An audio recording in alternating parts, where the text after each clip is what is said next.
So to do this power steering leak fix, you basically are going to need a little 1/4-inch drives, socket ratchet, and what was this, hex 5 extension extended, flathead screwdriver, pair of pliers, and 3/8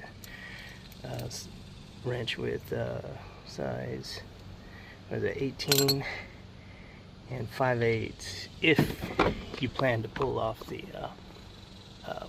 mount, but I didn't find it useful pulling that off, so I just leave it on and then, you know, just remove this plastic reservoir. It's held on by 4 little bolts using this hex number 5 extender, and you basically put it on like a 1/4-inch ratchet, and you can reach it easier that way because the reservoir takes up so much space.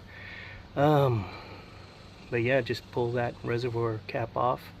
There's a rubber hose on the other side of it. It'll flex, so you can get that seal off, that old seal that's cracked, and coat it with some RTV and reinstall it. Let it dry for about an hour or two. I think it fully cures in like 24 hours, but you could fill up your power steering after about 2 hours and test it. But yeah, you have to basically pull this fender well cover off. I just left like the top rivets in there, plastic rivets, and pulled these off. And yeah, make sure you have some of those plastic rivets to replace, because you're going to break them all pulling them out. This little rubber piece right here just basically holds the protects the reservoir. Okay, so on this last bolt right here, this bottom bolt that's kind of wedged in there between the mount and the reservoir, you can actually pull back the reservoir just a little bit, because it's got rubber bushings, and it'll give just a little bit so you can get your socket or your Allen wrench in there straight enough to pull that off. I hope that helps. And from looking at it, looks like it just squirted out of the bad spot on the seal. The seals tend to warp after about 10-20 years.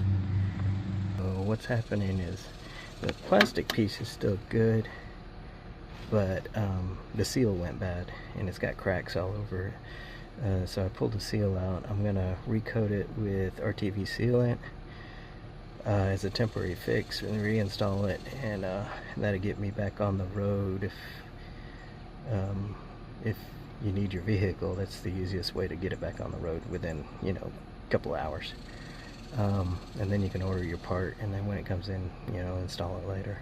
But this is basically where it's leaking is through the cracks in the old seal.